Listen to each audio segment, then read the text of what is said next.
Olá, sejam bem-vindos a mais um episódio da série Caminhos Possíveis.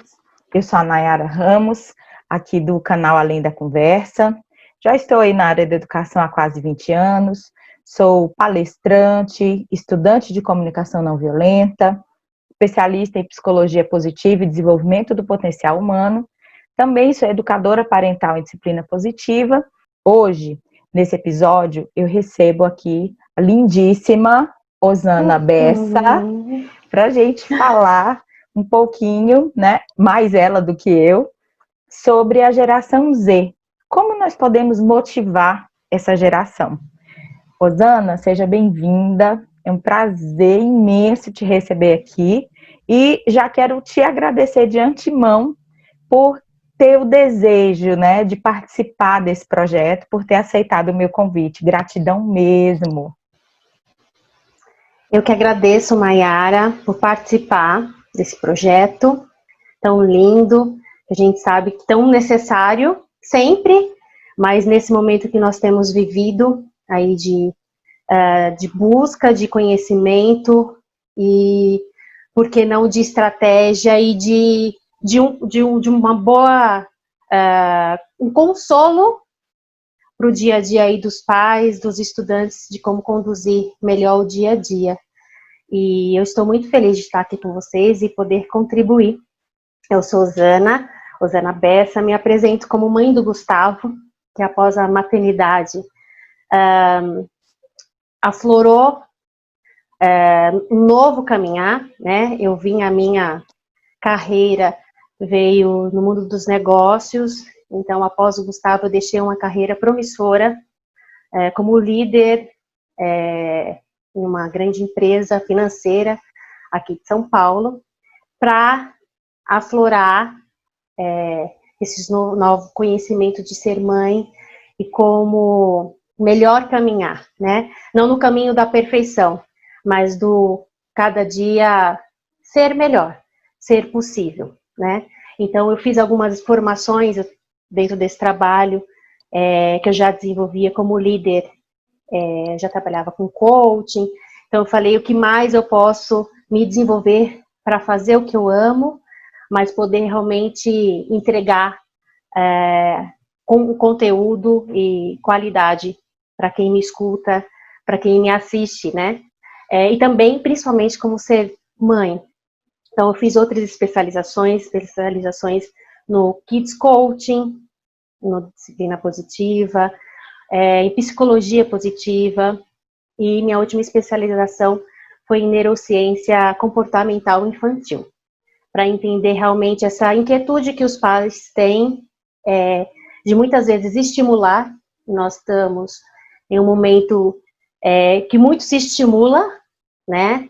E quer se entender que esse estímulo tem que ser automático, e na realidade ele não acontece de uma hora para outra.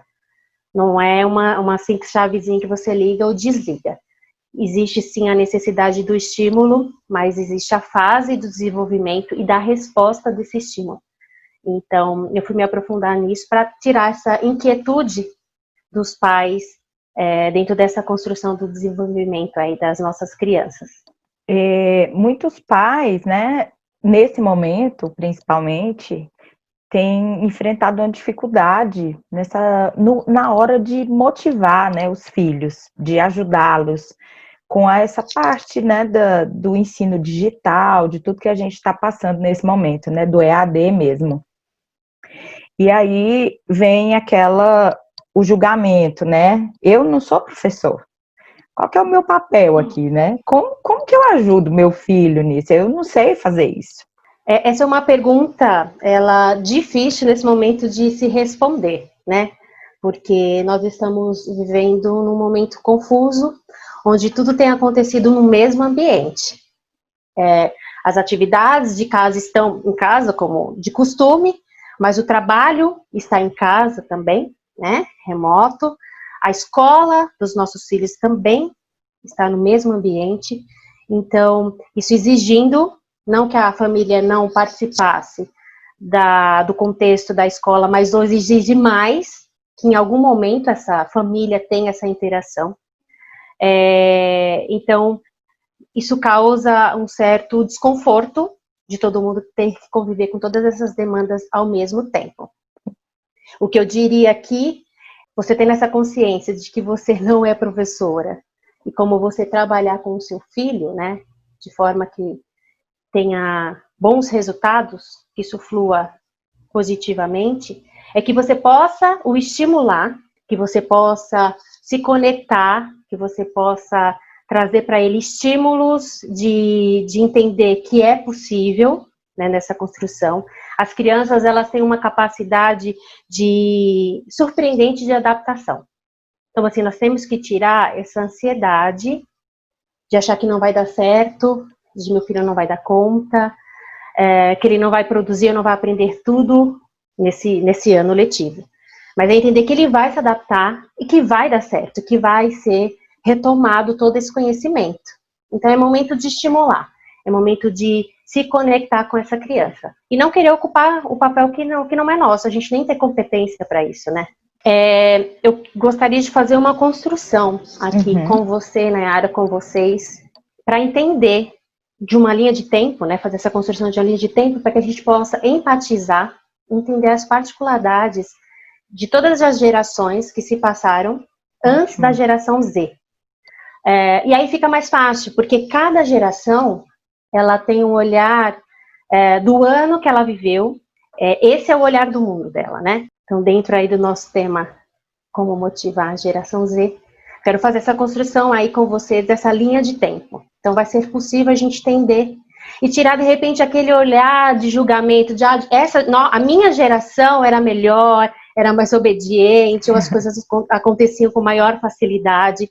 É essa a proposta que eu quero colocar aqui para vocês. Isso vai facilitar o nosso dia a dia e como lidar com as dificuldades que têm sido colocadas diante de nós, né? Então, primeira geração apontada é a Baby Boomers, né? Que é a geração aí de 60 a 80 anos, vamos dizer que é a geração dos nossos avós. É a geração que acumulou as maiores riquezas do mundo. É a geração que veio pós-Segunda Guerra. É uma geração muito otimista porque a guerra acabou, o mundo será melhor, né? É a geração que criou o rock and roll, a frase somos jovens, somos diferentes, mas em meio a toda essa mudança, ou em meio a todo esse posicionamento, né? Essa visão dessa geração, e mesmo com o contexto aí da guerra, eles ficaram parados aí nesse momento. É uma geração que não consegue se adaptar com facilidade. É aquela geração que costuma sempre reclamar e dizer assim, a minha música era mais legal. E aí nós vamos para outra geração, a geração X, que é a geração dos 40 a 60 anos. Então, são os donos de empresas, são gestores das empresas. É uma geração que já viveu pós-guerra. Então, é uma geração que eles não acreditam em autoridades, eles são certos céticos. É uma geração individualista, até porque o marketing bateu muito forte nessa geração, dizendo que eles seriam felizes de ter o carro, de ter a casa, de ter a viagem. É a geração do rótulo. Então, aquela turminha, a turminha dos roqueiros, dos nerds, eles têm uma dificuldade aí de lidar com o coletivo, com essa visão do coletivo. E aí nós vamos para a geração Y, que é a nossa geração aqui, né, Mayara? É a geração milênio, a última geração sem a internet. É como se disséssemos assim, a internet e eu nascemos juntos, né? É a geração que percebeu um mundo diferente, globalizado, 1001 oportunidades de acesso pela internet. Então, assim, eu posso fazer tudo ao mesmo tempo, eu posso fazer 1000 cursos ao mesmo tempo, eu posso me comunicar com o mundo afora, né, com o mundo inteiro, com várias pessoas. O que trouxe para essa geração? Essa geração, ela não teve um acompanhamento. ela não teve pais que estivessem orientando essa vivência com a internet. Porque os pais não era desconhecido para eles. Certo? Essa geração foi a geração do boom da internet. E tudo começou a acontecer. Então, as gerações anteriores, para eles, eram desconhecidos. Então, eles não tiveram orientação nenhuma. Nós somos uma geração, que podemos dizer, uma geração ansiosa por ter tanta informação, acesso a tantas informações. E aí eu acredito que foi nesse período aí que começou a surgir tantos cursos de produtividade, de controle aí do tempo, de como acompanhar essa necessidade. Porque a gente tem tantas possibilidades e às vezes se perde aí no tempo, no que realmente dá para fazer. O que a geração X, a geração anterior tinha como pensamento que era melhor ter carro, era melhor ter casa, né? A geração Y já vem com o pensamento de ter um trabalho que fosse apaixonante estar ali. E aí, nós entramos na geração Z, que é a geração que nós vamos tomar um pouquinho mais de tempo conversando como trabalhar com eles, né? A geração dos 10 aos 25 anos, a geração dos nossos filhos, a nova geração. Então, é a geração que nasceu com a internet. É aquele famoso meme, eu acho que você já deve ter visto, na hora do parto, o bebezinho saindo da barriga e ele mesmo já fotografando, filmando aquele momento, né? Então, é exatamente isso. É aquela geração que a professora, em sala de aula, toda empolgada, querendo trabalhar com a tecnologia ali, apresentar para eles, fazer uma aula didática, e de repente eles ficam entediados, porque eles falam, mas essa aula, com toda essa empolgação que você está propondo, é porque vai ser feito com um tablet? Vai ser feito com um iPad? Então, para o professor é algo da última tecnologia, para eles, não. E aí alguém vai dizer assim, mas nossa, mas que geração mala, né? Mas que geração que não dá valor às coisas. E na realidade, não. Eles dizem isso porque eles estão acostumados com essa tecnologia. Eles têm um tablet em casa. Eles nunca viveram num mundo sem internet, não é? Sim, sim. Eles estão com um tablet ali na palma da mão em casa, mexendo, sabendo mais do que os pais. Sim. Então, essa empolgação que a professora traz, não é porque eles são mala ou porque eles não dão valor às coisas, mas é aonde eles nasceram, né? É o contexto que eles nasceram, certo? Então, toda essa trajetória, eu quero trazer para vocês, para a gente sair desse ponto de julgamento, realmente. A gente entender que é como caminhou o mundo, que é o contexto que cada geração teve, né? Essa geração Z é a geração que, conforme a USP, 85% dessa geração dedicaria tempo para uma causa. É a geração que se percebe que tem uma questão racial no trabalho, na empresa onde eles estão ali trabalhando, eles pedem demissão. É a geração que volta para a casa dos pais. E aí não é o ponto de mas aí é fácil, né? Voltar para a casa dos pais é cômodo. Não quero colocar esse ponto de julgamento, mas eu quero colocar o caminhar dessa história. Porque foi isso que mudou totalmente o game. Essa posição, como o olhar dessa geração, esse contexto que ela trouxe, mudou totalmente o game. Os gestores, eles são obrigados a entender essa geração. A geração X era uma geração que engolia calada, né? Já a geração Z, ela é totalmente diferente. A geração Z é uma geração que vive pais muito próximos. Uma relação que não existe uma hierarquia engessada. Por que não? Por que não pode? Por que eu estou falando? Mas sim uma geração de diálogo. E nós temos um entendimento, quando se fala de educação, ela precisa ter uma hierarquia. E a geração Z, ela não lida bem com hierarquia. Osana, só fazer um parêntese aqui, eles têm poucos modelos para servir como referência, não é? Entre a geração Z e as outras gerações, eu acho que assim, o maior abismo já registrado, assim. Se perdeu essa referência de hierarquia no trabalho, hoje existem muitos direitos, né, do trabalhador, então isso tirou essa hierarquia de eu mando e você simplesmente obedece, não é bem assim. Dentro de casa também, mas você concorda que existe ainda essa crença ou esse pensamento? Sim. Mesmo não tendo essa obediência das outras gerações, mas as gerações chegam aqui e querem, de repente, exigir das gerações lá na frente essa hierarquia. Então, é uma geração que não lida, eles não trabalham com essa formalidade, eles são práticos. As outras gerações, nós tínhamos, vou dar um exemplo, né? Nós precisávamos, quando precisávamos de um livro, nós íamos numa biblioteca, tinha que fazer todo um cadastro, tinha que preencher ali um formulário, pegar o livro, caso você não entregasse na data certa, você tinha que pagar uma multa. Essa geração Z, eles não clicam, eles acessam e tem um livro na palma da mão deles.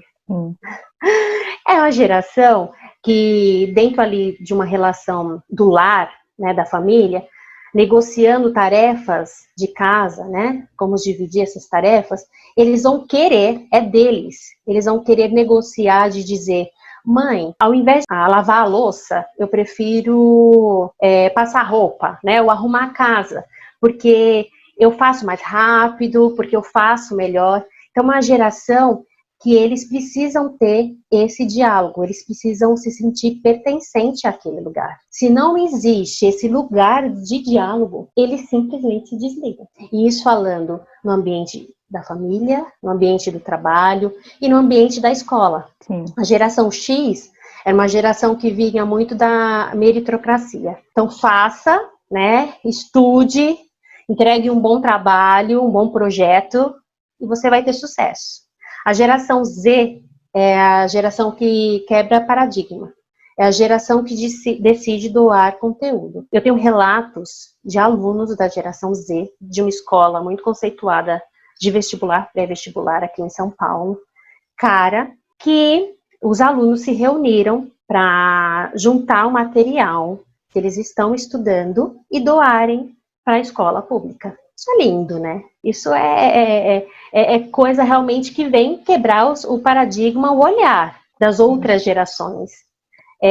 Muitos pais questionando seus filhos. Como assim, né? Além do dinheiro investido, do recurso investido, você vai parar o seu tempo para doar para outras pessoas. Então, você percebe toda essa diferença? Se o mercado de trabalho ele não criar esse lugar de diálogo, de acesso a essa geração, já é sabido que a geração Z não vai se sentir ali e eles vão perder os melhores profissionais. É uma geração que busca empresas mais éticas, acessíveis para essa escuta, para as minhas ideias, e também singulares, ou seja, sim, que respeita a diferença de todo mundo. Sim, isso mesmo. A geração Y, que é a minha geração. A minha nós nos dizíamos, e aí você compartilha se isso faz realmente sentido, que eu vou trazer. Nós nos dizemos, né, a geração que diz ser idealista, mas a gente fica só na preocupação, na fala, vamos assim, mais claramente, né? Uhum. A geração Z, ele vai para a ação. É como o exemplo que eu falei para você. Uhum. Os exemplos que eu falei, né? Do trabalho, se eles percebem que tem uma questão racial, de doar o tempo deles, de doar o material. E aí, eu não estou colocando um ponto ou uma questão de uma geração ser melhor do que a outra. Sim. Mas foi o como nós chegamos aqui. Quais foram as mudanças e o contexto para que isso acontecesse. Neurologicamente falando, conviver com a tecnologia fez com que a geração X e Y se descolasse, assim, tivesse uma quebra gigantesca, né, dentro desse contexto de tecnologia. Então, desenhando tudo isso para vocês, eu acho que nos faz estar mais próximo, tanto a geração atual para as gerações anteriores, como as gerações anteriores também se aproximarem ou terem um olhar diferente para as gerações futuras. O que aconteceu, né? Quais foram os estímulos, quais foram as transformações que nos fizeram ser quem somos, né? E aí eu queria entrar um pouquinho com vocês, te trazendo toda aí um pouquinho da história, como que a gente pode então trabalhar com essa geração, motivar a geração Z. E a geração Z é uma das primeiras técnicas que eu quero colocar para vocês. Você pode me auxiliar? Isso, é o conectar. Tão importante. Uma técnica muito, muito preciosa da disciplina positiva, da psicologia positiva. Nos traz o seguinte, que é o que precisamos nos trazer para o mesmo lugar dos nossos filhos. E aí entra os pontos aí do olho no olho. Que é quando você entende o que seu filho está querendo dizer. É quando você entende as necessidades, é quando você conhece realmente um ao outro. Nós temos ouvido muitos relatos, eu imagino que você também, Maiara, de pais, e isso fortalece, né? Porque são relatos realmente reais de pessoas que lidam no dia a dia com necessidades realmente legítimas.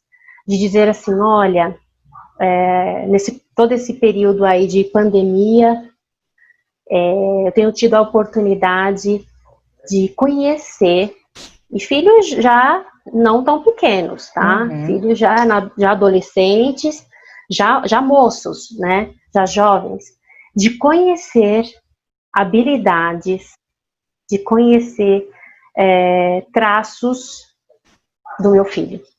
Sim. Então a gente percebe que é um processo de transformação que a quarentena tem nos trazido, né?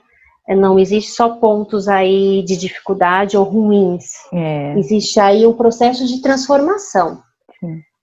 Que se nos tornarmos sensíveis e quisermos acessar esse momento com o outro olhar, a gente vai ter bons frutos desse momento. Então, dizerem que tem sido a oportunidade de também esses filhos conhecerem melhor os seus pais.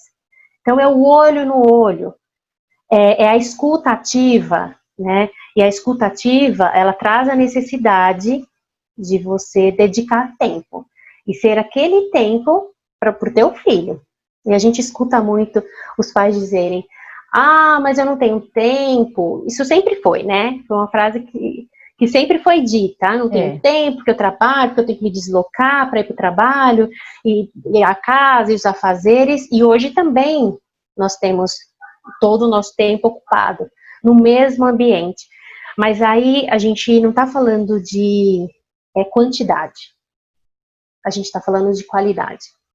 Então, quando você dedica, que seja 10 minutos, 15 minutos, aí cada família vai desenhar dentro da sua rotina, né? Como que melhor funciona. Mas um momento que você deixa o teu celular num outro ambiente, e você se dedica, se conecta com o teu filho, de ouvir o que ele tem para dizer, né? De ele também ter a oportunidade de ouvir de você as suas experiências, o quão valioso isso é, né? Os filhos ouvirem da experiência, e aí a gente entra no ponto de ter muitos pais que têm a crença de dizer assim, mas se eu disser de repente alguma fraqueza, alguma dificuldade que eu tive, isso vai me fragilizar. Mas se você usar a sua experiência, colocando a tua vulnerabilidade, a vulnerabilidade aqui, é um processo de transformação, de superação.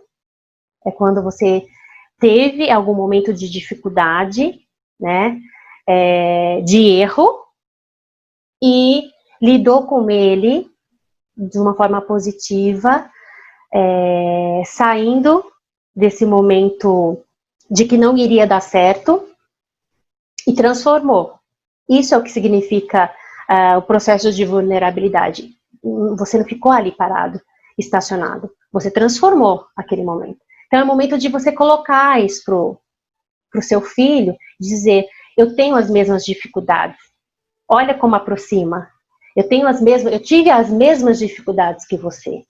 Eu lidei com os mesmos sentimentos, a gente entra numa outra ferramenta, que é o validar as emoções, né? Eu tive as mesmas dificuldades, eu tive os mesmos medos que você, eu te compreendo.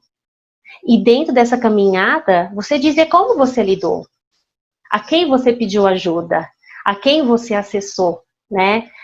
Como que foi a tua caminhada, como você saiu desse momento de achar que não ia dar certo, e aonde você chegou, qual foi o aprendizado que você tirou. Olha como é precioso esse momento com teu filho. Eu tenho certeza que vai ser enriquecedor por um momento ali, e também para a vida futura para ele, que ele sempre vai acessar e resgatar essas histórias, esses ensinamentos, né? Com o diálogo, é através do diálogo que nós estabelecemos os limites.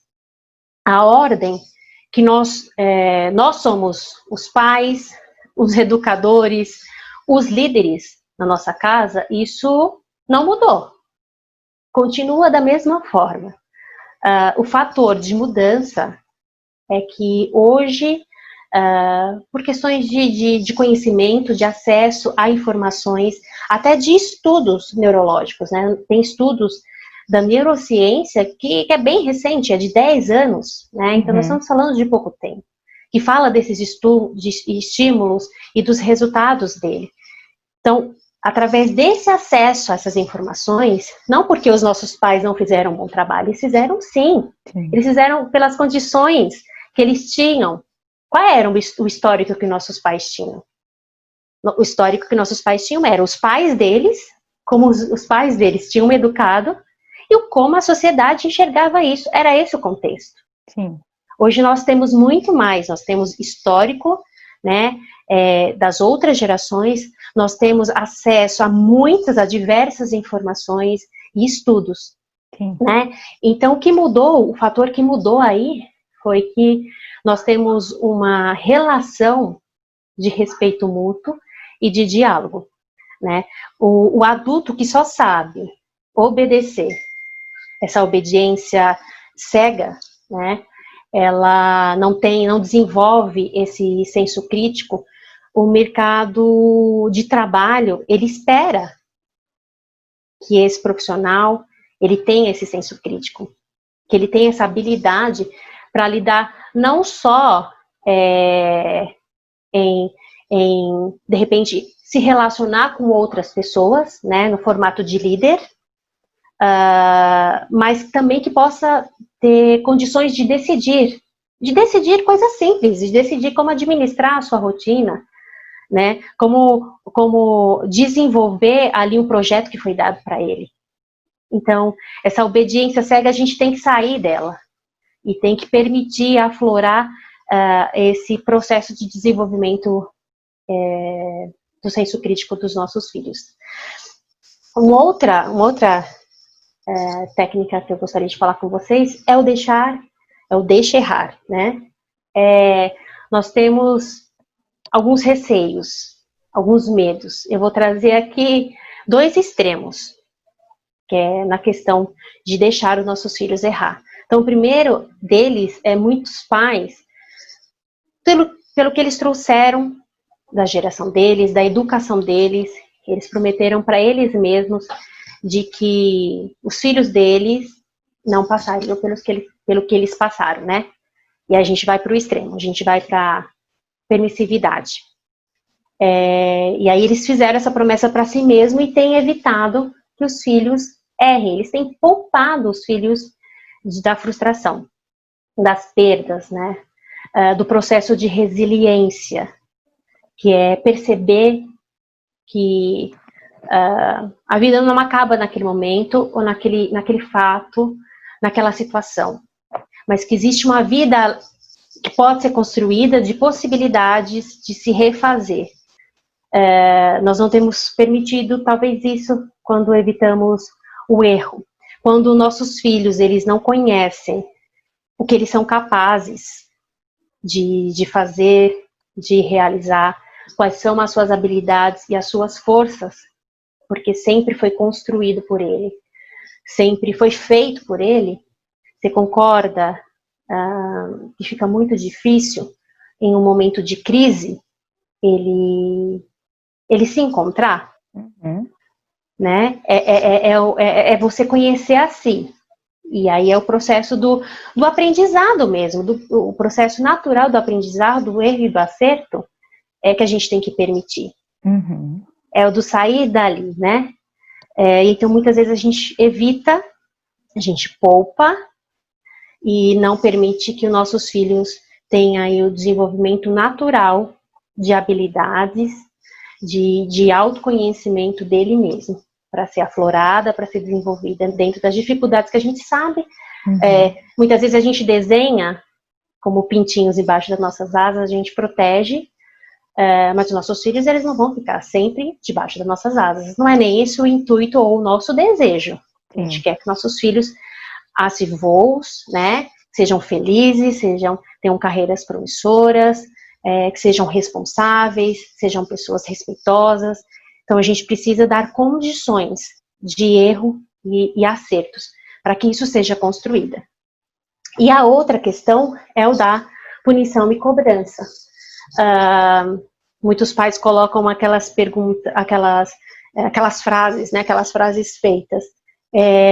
Pessoas inteligentes não erram.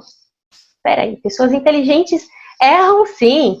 A diferença que as pessoas inteligentes, né, colocando nesse termo pessoas inteligentes, é que elas erram, depois elas percebem ali o erro e fazem uma construção, um planejamento, eles treinam para não repetir o erro, é essa a diferença. Sim. Mas não é que eles não errem, ou aquelas piores, né? Você só estuda, né? Você deveria dar conta dos seus estudos. E a gente entende assim, que quando existe a cobrança, quando existe a punição, o nosso cérebro, ele libera o cortisol, que é o hormônio do estresse, e automaticamente, quando existe essa cobrança, quando existe essa punição, é bloqueado o aprendizado e o senso de capacidade. Então, nós temos que estimular que esse erro seja possível, né, permitido acontecer, porque no processo de fazer existe o erro. Que é preciso permitir que eles errem, né, para que eles floresçam, né? Isso. Então, nós temos que permitir esse momento, né? E aí eu não estou falando de passar a mão no erro, mas eu estou falando aqui na condução de conectar, de treinar, fazer novamente e, na sequência, pensar juntos o que é possível fazer de diferente. A criança, ela não tem repertório, né? Principalmente as crianças menores. Elas não sabem como sair daquela situação, como sair daquele momento. Então, é bacana que nós, como pais, possamos auxiliar essas crianças com escolhas possíveis. Por isso que eu trouxe lá no início, de dizer que quando você conta suas histórias, quando você coloca ali a sua vulnerabilidade de momentos que você passou e superou, isso aproxima, isso conecta com o teu filho automaticamente.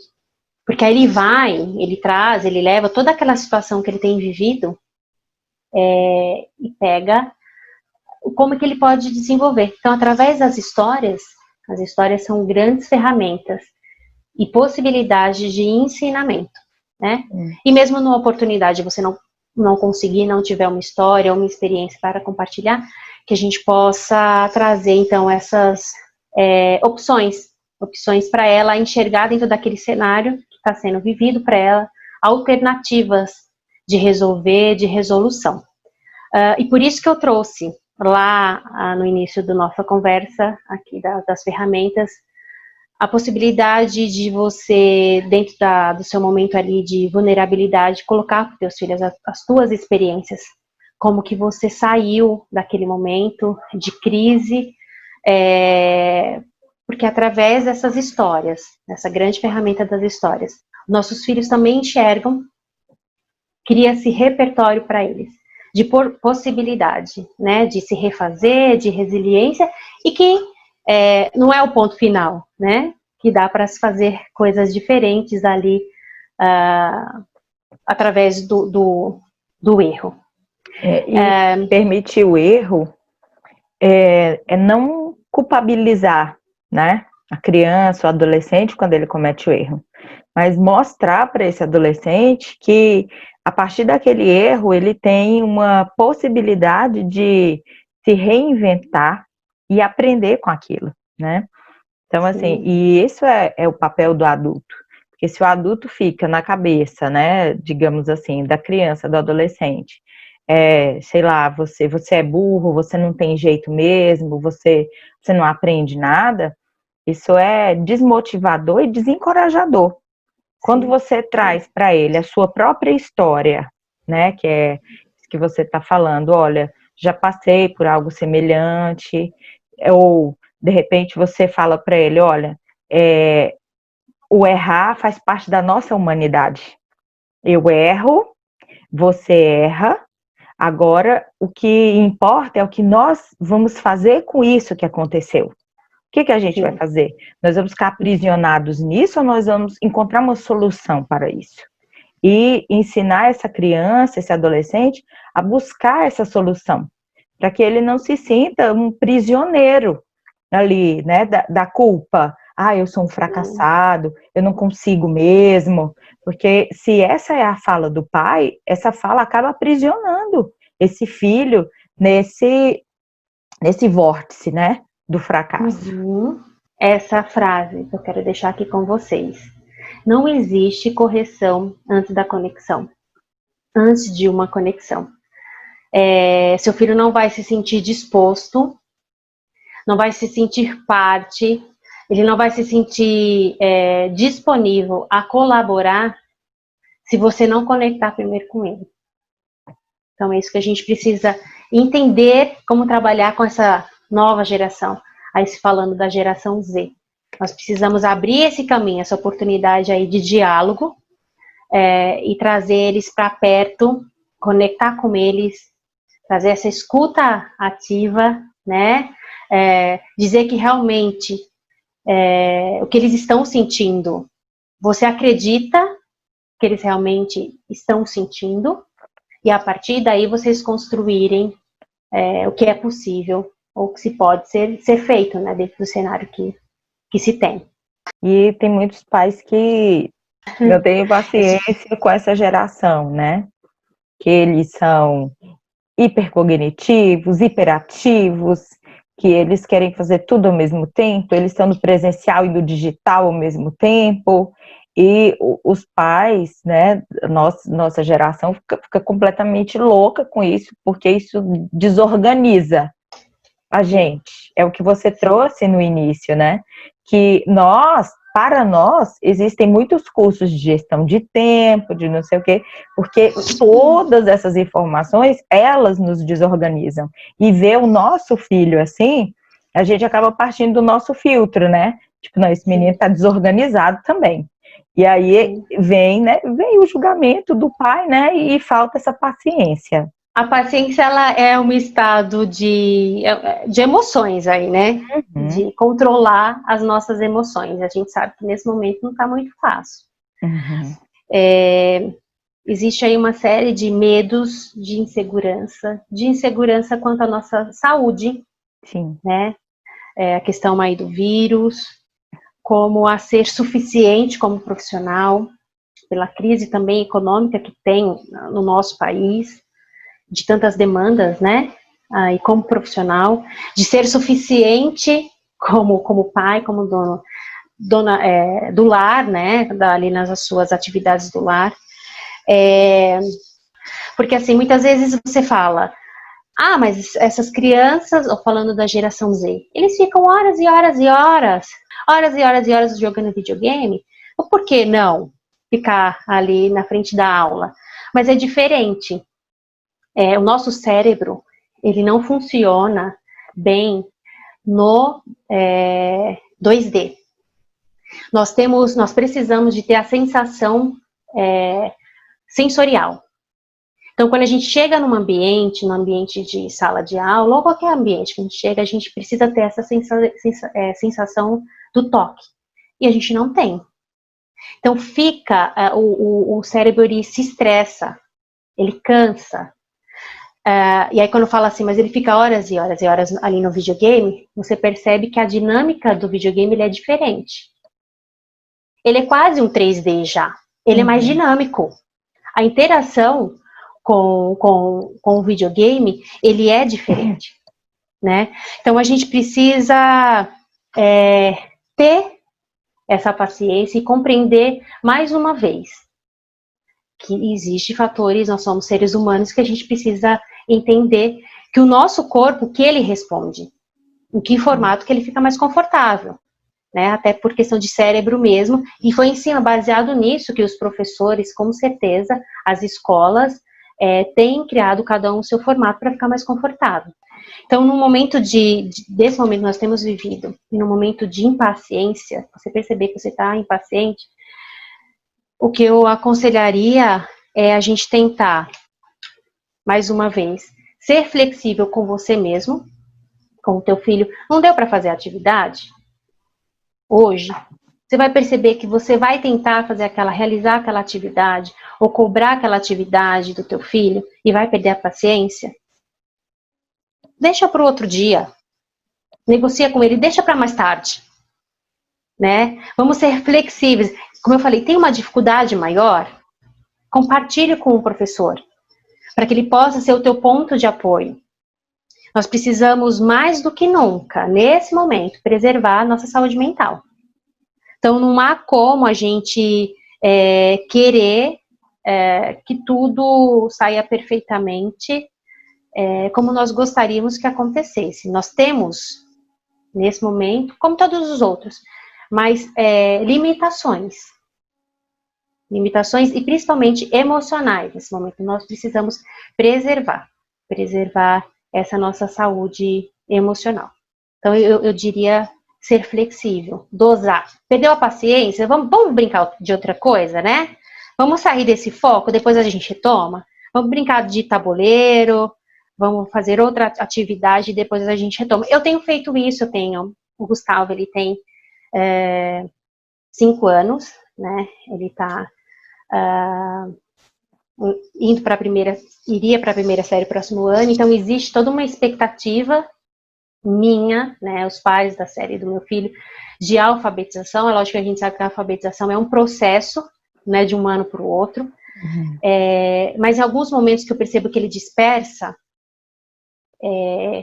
que ele não está mais conseguindo desenvolver, eu tenho tentado, isso foi um processo também meu, tá? Que a gente, no automático, nos primeiros dias, você quer que ele cumpra dentro do que a professora, até por respeito à professora, né? A gente sabe da dedicação dela, você quer que a criança cumpra. Mas uma criança, por exemplo, da idade do Gustavo, ele não tem, neurologicamente falando, nem desenvolvida a concentração, de ficar parado, de ficar centrado, não é fixa. A concentração dele não é fixa. Zero. Zero. Então, esse processo eu fui ajustando e entendendo que não valeria a pena eu me desgastar ele, porque o processo do aprender, ele tem que ser leve. Se você cria traumas nesse processo, não flui, você bloqueia. Então tem que ser leve, tem que ser tranquilo, tem que ser prazeroso. Daqui a pouco você tem aí um filho adolescente que não gosta de estudar, que não quer saber, né, da escola, de aprender aquela coisa de escola que é chato. Ele tem que entender o quanto, perceber, né? O quanto é valioso, então, através do estímulo de você fortalecer a ele, o quanto é importante o aprendizado.